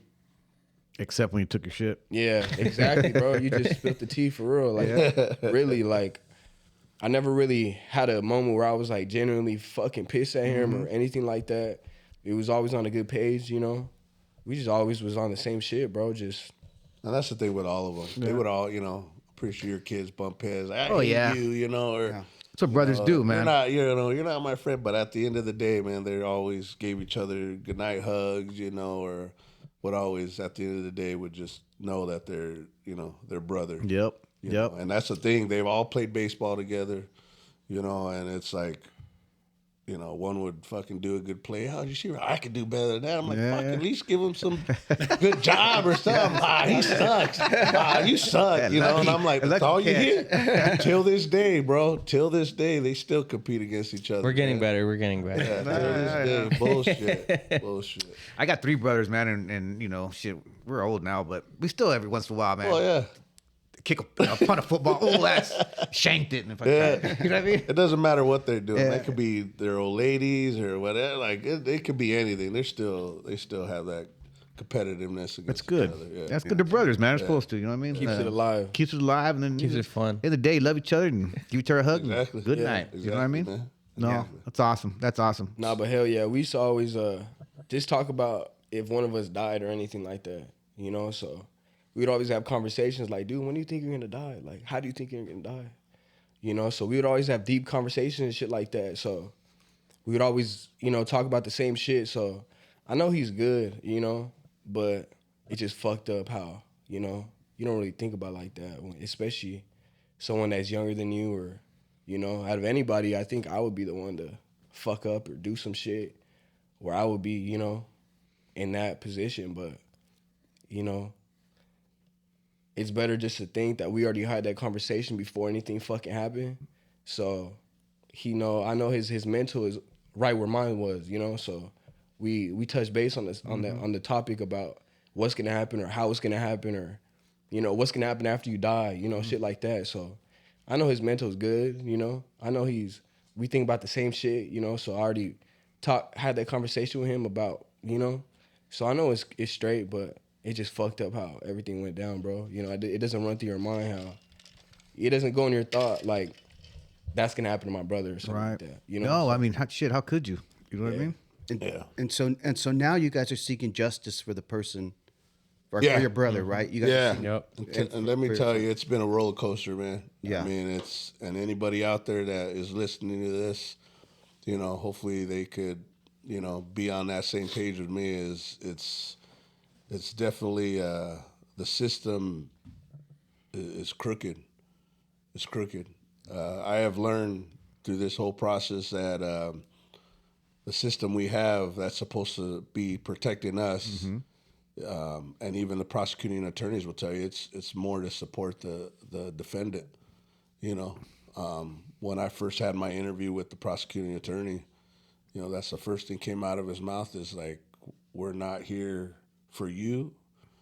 We're not here to support you. We're here to make sure the law is given to you. If you want support, get a lawyer. Really? And that's what it is, man. I mean, the system out there is even to the judge, bro. Like I've noticed when they go to talk to that piece of shit when he comes into court, it's like, do you feel comfortable what's happened? And it's never. How do you feel? Exactly. It's not reciprocated to you. Exactly. Guys. Yeah. And to touch bases, he got arrested, a few days after, he took my son away, and he got released because there was a hole in the report. So Mesa PD, took them 3 attempts to rewrite the report, and it took them literally a year after to arrest him again. So we went through all of that, free man for a whole year. For an entire year. Yeah.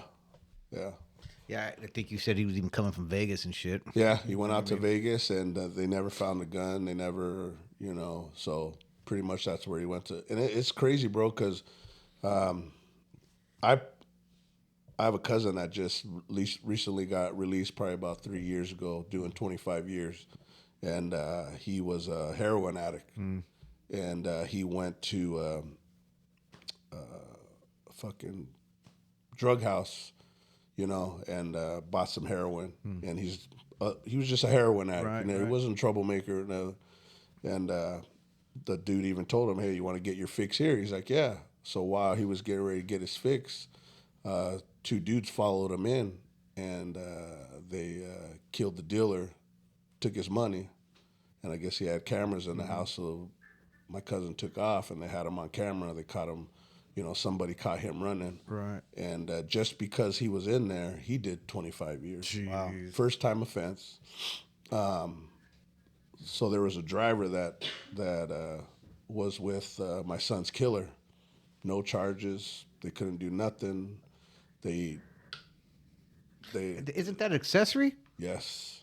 I mean, they said there's not. And I even during this whole process, I've come in good relationship with the chief of police of Mesa, the chief of homicide, because I've gotten so many meetings with him. Because like I said, man, it was a must that I'd fight for my son to do what my son was going to get his justice. And it's crazy to hear from even chief of police and police officers, everybody, to thank you for supporting your family. Like, who wouldn't? Right. But there's a lot of people that, like you said, everybody deals with it. Some people, when this horrible nightmare hits you, sometimes they just deal with the pain and not, they just focus on everything else. But that's something that I had to do, and the boy's mom will always thank me, like, I'm glad you did this. It's like, I'm not going to just let it go, No, I mean, it's an inspiration to others out there because, And that's what. unfortunately, somebody else will go through this, right? Yeah. That's the unfortunate part it's about life, it. man. Yep. I mean, it's life. This world we live in is fucking It's nuts. hell.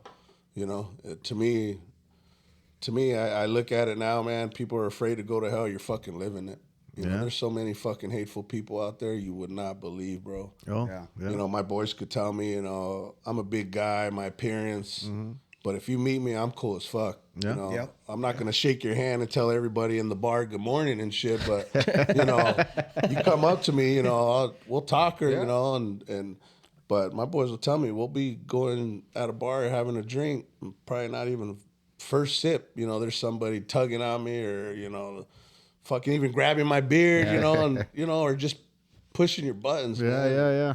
And even till this day, man, people know what I'm going through and know I have a business, and they still push. They still push to get that money, to get, And to me, I look at it as bullying, man. Like, that's adult bullying to, try to push somebody at their buttons because they're waiting for you to snap to take that advantage of you. I'm like, dude, and to know that the pain that I'm going through and you're still gonna try to push my buttons, like, nah, it's gonna take a lot more than that. There's a bunch of assholes out there. It is, Ain't no man. doubt about it. is. Ain't no doubt about it. And it's Sad. a world we live in now, man. I mean, It's a world we live in. just common human decency, right? It's hard to find sometimes. Yeah. Very hard to find. Yeah, I mean, to me, since I've lost my son, I've lost family, lost friends, but I've also gained some, So it's definitely a plus. It's definitely a plus, man. Good. So the person's currently incarcerated? Yeah, yeah. He's in. We're almost to the plea bargain stage. We've been blessed because we're fighting. The first plea bargain came from the defendant. They gave him there's 3 levels of second-degree murder or any murder. There's reckless. There's like minor, minimum, and like high. And same with any level, homicide, all that. There's like 3 level of tiers. So the defendant did a plea of reckless, which is the lowest second-degree murder, and 10 to 13. We definitely said hell no. And that's another thing. We tell the prosecuting attorney, like, no, like, even though you tell us blue in the face, he's not getting 25. We're gonna fucking fight for it, like. And excuse me, and we literally had to beg to the judge that we wanted to deny the plea. We don't even have a choice. Right. As much as we told our prosecuting attorney we don't want to plea, they're like, It's not your option. it's what the state is given. We have to give that. We have a chance. If the state feels that decision is good, They'll roll that plea, they'll go with it. It's interesting that they allow the what technically what do you call the person the other person? the other The person. defendant. The defendant. So they give them a deal to plea out just so they can end the process. You think is that what it is? Like I said, that there's a structure. Like the system has a structure. Depending what the crime is, they already pretty much have a layout of what it should be. Do you think it is Before because you even say It's like menu pricing almost. pretty much, they already have guidelines already. You know what I mean? do you think it's because also they didn't find the weapon? No, it's just So you don't think if they found the weapon, then they're like, okay, this is for sure ballistics match, everything's good. so You're gonna get the highest. no. So this is the thing, and since this has all happened, fuck, I could be a lawyer right now. Yeah, I bet. As much as Yeah. I've learned, you Yeah, know, I bet. the boys could even tell you I have watched so many crime fight or court fights, Yeah. you know, court TV, Right. you know, just to see how it worked, you know, because I even told the boys, like, if I see this guy, like, I got him. yeah, like, I'll be straight up with you. I'm a visual person. Even wherever I go, I always watch my surroundings. I pay attention. So I'm like, it ain't gonna happen right away. Like, I'm gonna see how long this bailiff's sitting, you know, and if they give me a clean aisle, you know, he's done. Like, I'm hanging on this motherfucker till he's done. Like, you know, I could care less, you know. Right. I put him through a lot of shit. My boys were scared for a while, you know, but I mean, I was watching, and that's the thing that I noticed. All these court fights, you know, with victims losing their shit, not one of them have ever been charged. They've been arrested, but Right. they've always released them, you know. So I'm like, fuck, piece of cake, you know. You could put me in jail. I don't, you know, I don't care, you know, but I had to start thinking straight. But, you know, back to what I was getting to, each state is different. There are some states that my son's case would have simply easily been first-degree murder Right. off the jump. You think? Yeah, but Arizona, it's premeditated. That's the only way you get first degree is premeditation. Yeah. It has to be planned right off the jump. You got to show proof that it was premeditated. So if there was a text on his phone that said, "Oh, Steven's at the party," oh, okay. Or you know what? I'm going to that party to shoot somebody, or you know, something like that. You know, but even that, this piece of shit showed up at a party before where he ended up and almost got in a fight, pointed a gun at somebody, and they had proof on that.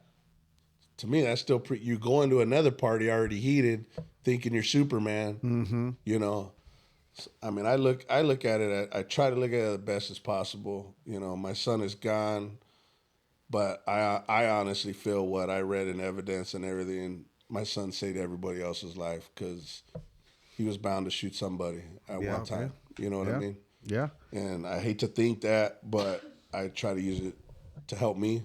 You know, absolutely. but you know, just back to the system. It's fucked up, man. It's, you know. Do you think they did their due diligence in trying to ask him where the weapon's at? Was it a licensed weapon? So here's another thing. Because it's just bizarre to me, man. No, like again, I've watched so much fucking court TV and shit, and I felt confident talking. You know, I don't have that vocabulary, but you know, I just recently asked when we denied the plea, and I was like, well, wait a minute. I go, this kid, when it happened, he was 19, and I was like, so what's the law on having a handgun? Because a rifle, I think, is 18. Kid could buy a shotgun at 18. It's 21 now. And he goes, it's 21. And I go, okay. So I let him finish his, and I'm like, so why aren't there any other charges on, you know, unlawful use on a Possession, firearm, right? or possession, Yeah. Correct. You know, whatever. I was headed, yeah. You know, and they said no, you can't piggyback counts. So there's other states where, if you notice, they get murder, Illegal possession. possession, Stacks attempt up. to murder. Yeah. On because that's what we said. Why is he not attempt to murder in the 19 fucking people in the apartment? Right. Arizona don't do that. Well, is Arizona a right to carry state?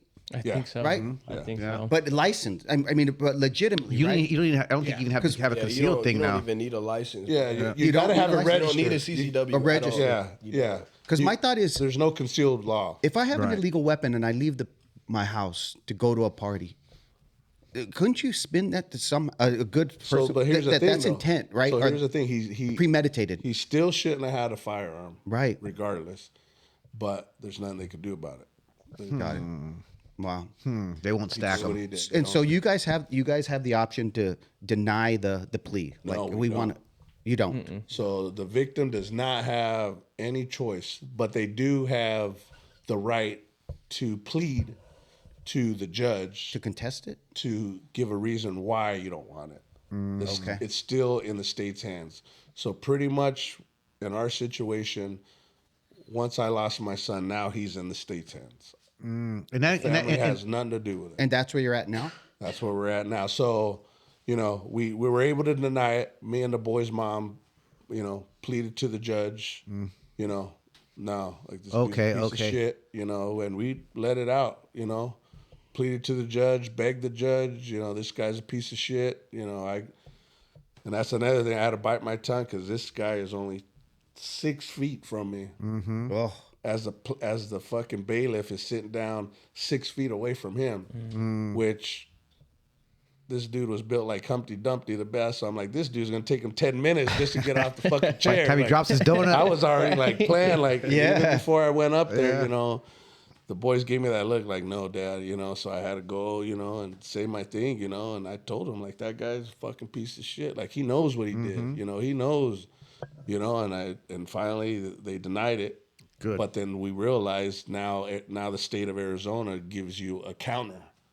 So based off of the defendant's plea, the state puts a plea together, which drives me fucking nuts. Like, why do a plea? You know, Right. I don't understand why we're Because they don't go to court. exactly. Yeah, that's it. Exactly. That's the only reason. So get this: the state they didn't pursue it yet, but my prosecuting attorney then calls me. Well, actually, the victim's advocate tells me, "Hey, our attorney has said we have come up with a plea bargain, homicide,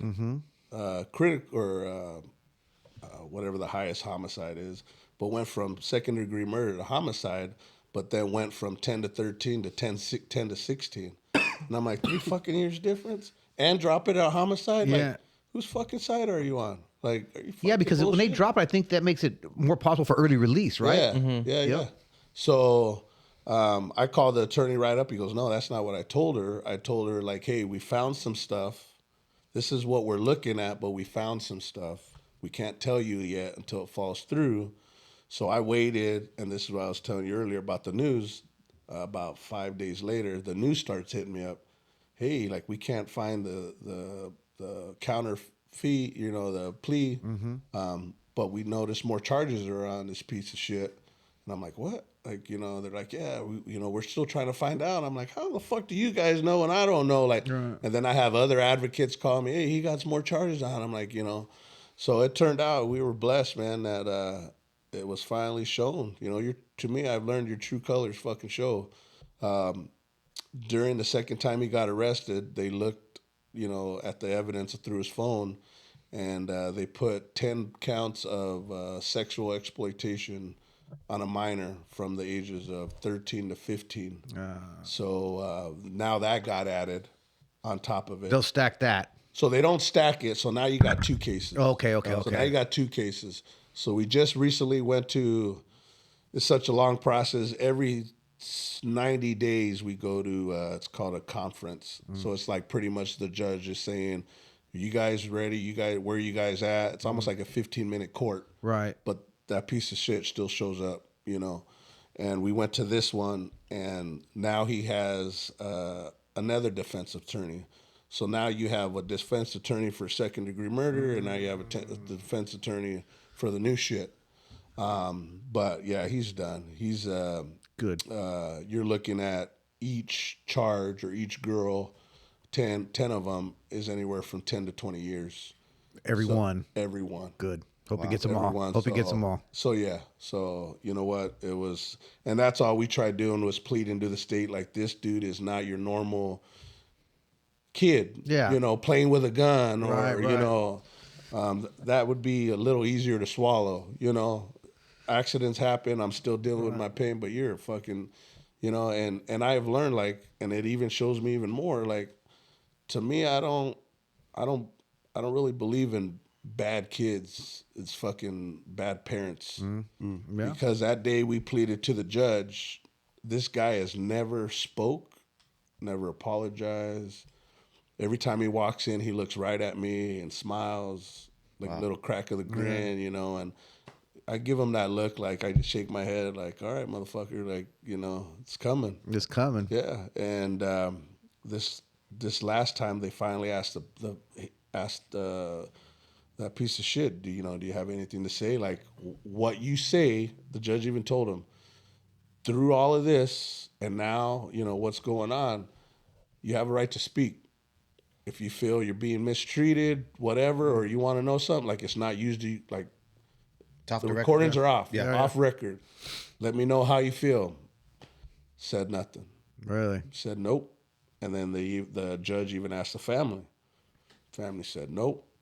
And I'm like, oh, there you go. There you go. know, to me, like we said, you know, our kids know, you know, you make a mistake, we're going to support you through, you know. If the tables were turned, you know, my kids make a horrible decision. God hope I never have to go through that. Yeah. But you're going to pay the price. But, hey, I'm going to plead for my son. Like, he made a fucked up mistake. Like, you know. Yeah. Tell the truth. Family didn't say shit. They're like, don't got nothing to say. Where are you guys at now currently? Like I said, we have court tomorrow. Okay. And that's where we're going to throw the state's plea bargain, which is pretty much going to be what the law states, second-degree murder, 10 to 25. So then it's pretty much going to be up to us to fight for the most. Got it. But again, you know, him having all that other stuff on top, you know. Yeah. So it was definitely a blessing to have his true colors come out at the same time of going through all this. Right. You know. Yep. You know, he's impacted so many people, you know, not only you guys, but the 8 little girls, right? I mean, Yeah. And you know, their families, right? I mean, that dude's worthless. I mean, it's just like I said, like, to me, I have to look at it like my son saved people's lives. Right.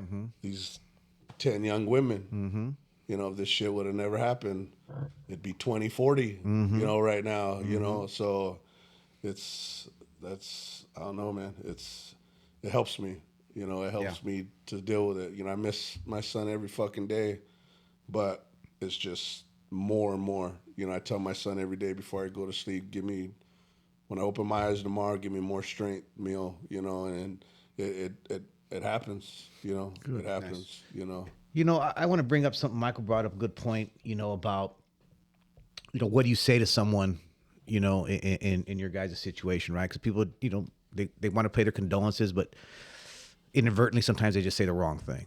Yeah, and I know it's not intentional. You know, like I was saying earlier, one biggest thing is, I could only imagine, you know, shake my hand, you know, and you feel like, you can't imagine. yeah, you have no, like, I wouldn't even want you to imagine, you know, wouldn't even want you to imagine, you know, or your son's in a much better place. That's another one. And I'm like, you need to get the fuck out of here, like, you know, and I just don't believe it, you know. Yeah. I lost my faith got put on hold for a while, you know, because I was mad, you know, I was mad, like, you know, it's, you say you're God, like, and you sit here and allow this guy to take my son away the way he did, which my son was in a horrible accident about like when he was 15, got real bad head damage, fell off of a back of a car, and he couldn't play baseball no more. You know, I mean, he recovered fully, but I'm like, you had all these chances to take my son, you know, or give him a chance. Right. You know, and I go, you know, so I just recently started going back to church about 4 weeks ago, you know, because I also learned, like, you know, our questions are never going to get answered, you know, but I can't go through this or go through life without the guy above. So, you know, I have to just, if he's willing to tell me, answer my questions, then I'll wait, but, you know, I can't move on without him anyway. So, you know, I had to kind of swallow that for a little bit.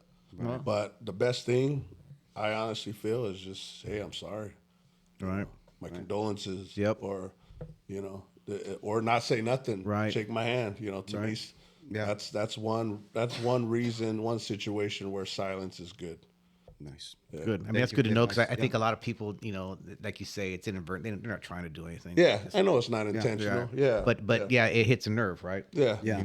because it's, damn man, it's a pain that you can't even fucking put in the dictionary, bro. And that's one reason why I've never taken therapy, or seeing a therapist or all that shit, because to me it's like they learn out of a book. My son's situation or story isn't in that book. So if you tell me to fucking do this, how's that gonna fix it? Right. You know what I mean? So, and everybody's different. Everybody's Sometimes different. therapy helps. Yeah, it helps some people. Absolutely. Yeah, but for me, I know how I work, Yeah. And even with me, people are like, how are you so strong? Fuck. I mean, I just put a TikTok out, and I'm like, people keep telling me I'm strong. I'm like, I'm weak as fuck. Like, I was a very confident, strong father, strong man.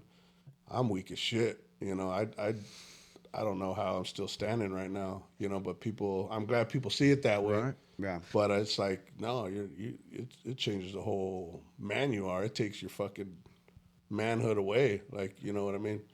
Well, I think you all three are being strong. I really do. Appreciate that. Talking about it, and that's that. Like Dom said, it helps, right? Yeah. I mean, and it takes strength to do that. Yeah. It takes strength to talk about it, and it's tough. I mean, you guys took a blow that most people wouldn't get up from. Yeah.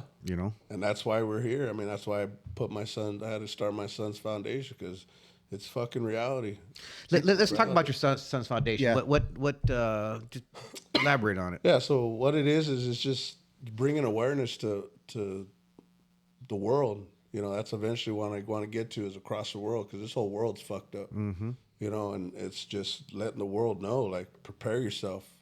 And it's not even a preparation. It's just, it could happen. Mm-hmm. Your lives could fucking do 360s and a flip of a switch. Yeah. It's bringing awareness. It's educating. It's supporting other families that are going through this. I throw my support. Even if it's doing that food train. Because that's one thing with me is I didn't want to cook. I'm dealing with shit. And I had friends and club members, do a food train and brought food for me for 2 weeks straight to my family.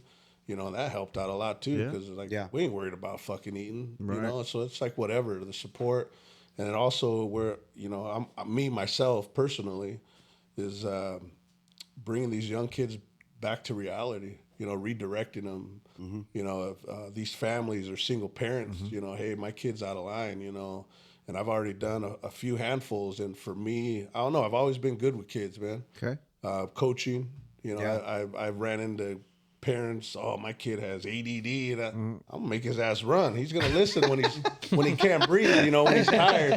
Hey, how come I'm running and these kids are practicing? Yeah. Get tired first so you can fucking listen. Like, Take him to a plumbing job. Make him dig a ditch. Make him dig that 20-foot ditch. Parents will tell me, like, Yeah. my kids miss piano practice. They talk about you all week.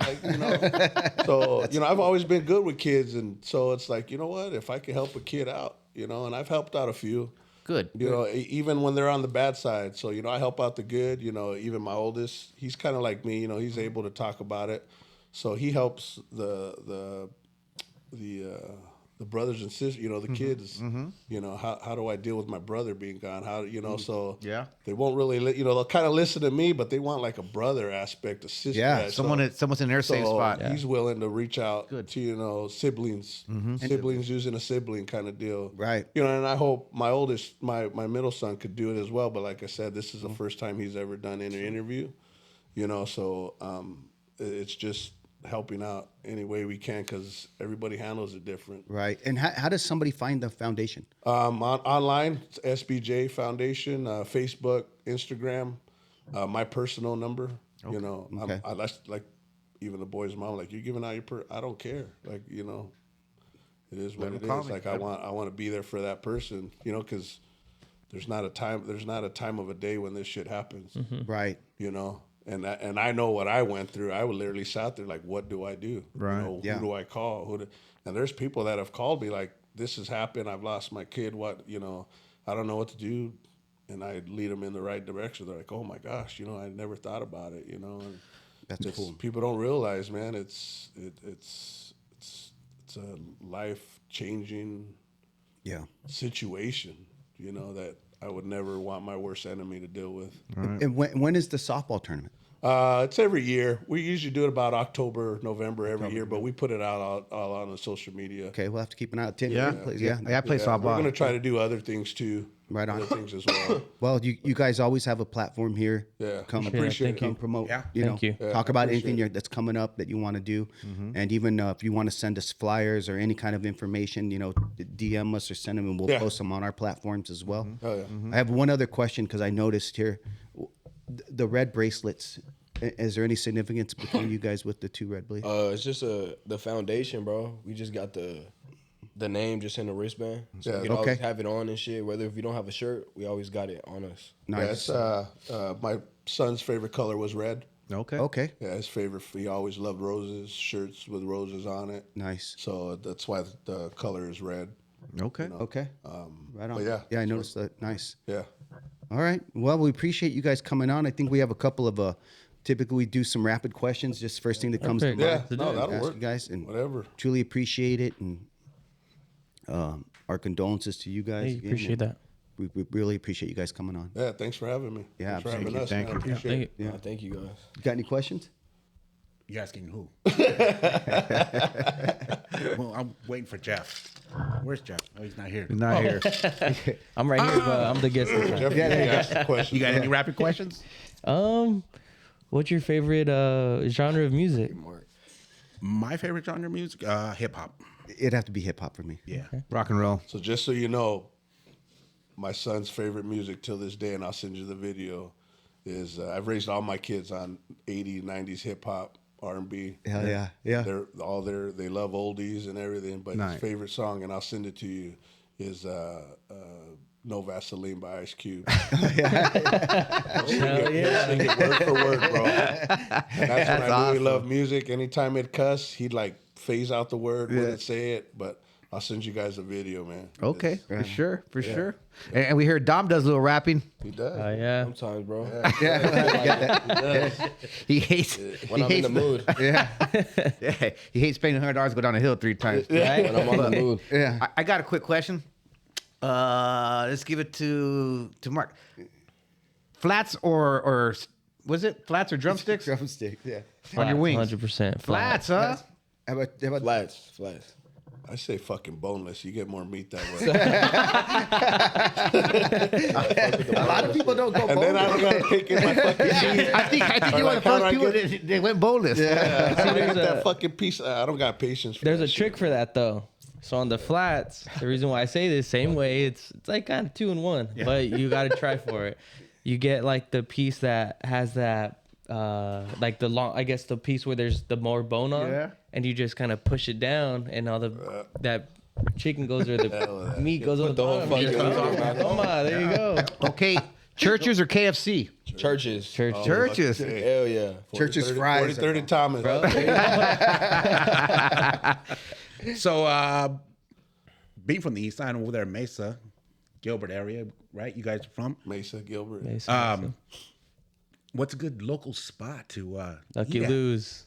Lucky Lou's. What's Lucky Lou's? I was just Good in bar Mesa and grill in my yesterday. neighborhood. Bar and grill area. Yeah, Lucky Lou's My is good. hangout. That shit's good. Lucky Lou's. Lucky Lou's. Yeah, there's quite a bit out there, man. What's their go-to thing at Lucky Lou's? Whatever. Really? If you guys like prime rib, Yeah. Yeah. There you go, Saturdays. Saturday nights. I'd say It's poppin'. that's the best prime rib that you'll find anywhere. We'll have to check Really? it out. Really? We were Lucky just Lou's. out there yesterday. Oh, and some Foreign They landing. have a Cajun sauce or the Cajun like rub. What do you call it? Blackened seasoning kind of thing. Really? Oh, perfect. Only on Saturdays. I'll have to though. try it. Only on Saturdays. Where is Lucky Lou's at? Exactly. There's quite a few, but the one I go to is on Power McKellips. Okay. Power McCups. Okay. Because I work out in Mesa, Gilbert. okay. Yeah, so we'll have to visit to check it out. Yeah, that's a good spot, man. The atmosphere, the waiters, waitresses. Everybody's cool. Yeah. Yeah. It matters, man. The servers and everybody's dope. You know what I Yeah. mean? Oh, yeah. Because it adds to the atmosphere, the ambiance. You have a good time and shit like that. Exactly. I got a last question for Dom and Mike. What's your favorite? What brand you on right now? Favorite brand? Clothing? Favorite brand? Yeah. Fuck, that's a good question. What are you sporting? Whatever he takes out of his brother's closet. What you got? That's a good question, bro. Pro Club, probably, bro. Pro Club? Yeah, Oh, okay. Yeah. Hell yeah. I wear a lot of like our brand. I wear our stuff Oh, everywhere. yeah. That's the way to do it. Question. Nice. Dixon. You should wear Dixon. Yeah, our Dixon as well. Dixon too? Yeah. Yeah. Yeah. They just came out. I don't know if they just came out, but they have like summer flannels as well. They're short, So are they short sleeve? Yeah. Yeah, I seen so them. they'll Yeah. do those and then the long sleeves too. So Dixon, because then you can wear that anywhere. Our stuff too. Yeah. Right on. That's cool that you guys got your brand. Yeah. I got it. Yeah, Our Hey, brand. that was a good Yeah. question for you. Had me stuck right there. Yeah, you did. Right. Yeah. Well, you guys are on the fit, so I thought, Lucy people got a little go-to. Yeah. Can't go wrong with a fresh Pro Club, fool. Yeah. Does it work Yeah. out in the snow? Oh, they got heavyweight, lightweight, all that shit. I know lately, though, sometimes some of the pro clubs, the neck's a little too high. Yeah. It's It's because it's too thick. You Yeah, gotta That's get why I a wear certain, the Stanford V-neck. the old Stafford. That's my Stafford's. go-to. But he's like fucking Stafford. 3X, 4X and shit. So Yeah. you want like regular. But they don't make the same Staffords like they used to back in the day, dude. But you got to get the heavyweight. The heavy, yeah, gotta and get even the those are heavyweight, not yeah. even like the same when we used to get them. Yeah. Because I've gone to JCPenney back, still looking for the old school Staffords because those were the best. Yeah. K-Momo, man. K-Momo. Right. They always had the dope stuff. All right, man. All right. Hey, again, gentlemen, appreciate it. Thank you. very much. Very honored. And Yeah, thank you, guys. Thank you. You're doing a great thing. And it's unfortunate, and again, our condolences as a whole. So on behalf of the of SeunevA Lifestyles, thank you very much. All right. Hey, love your kids every day because they're not promised tomorrow. No, That's what sir. I tell No, everybody sir. every fucking time. Every second you can hug your kids or tell them I love you, Do it. do it. Do it. I would agree with Thank that you for They're wholeheartedly. not promised tomorrow.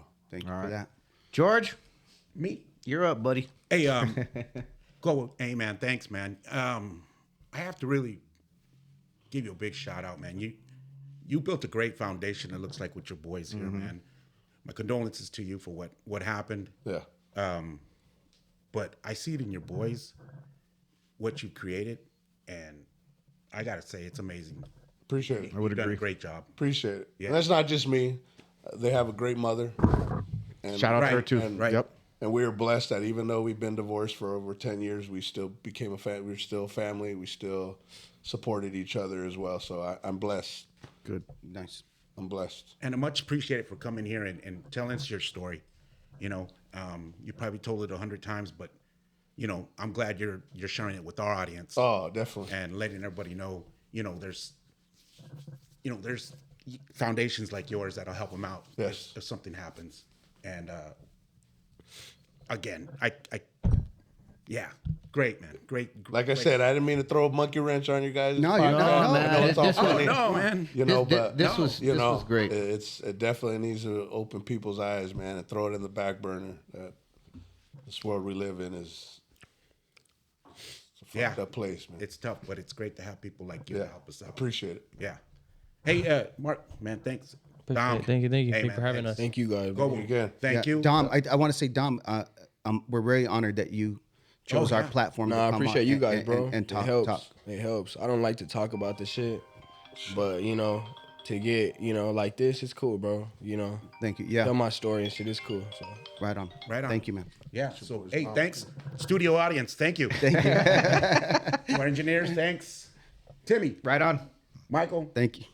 Hey, this is SeunevA Lifestyles presents What's Happening. Don't forget to hit like, subscribe, and follow us. Let's go. Right on, This is how we do it on the avenue.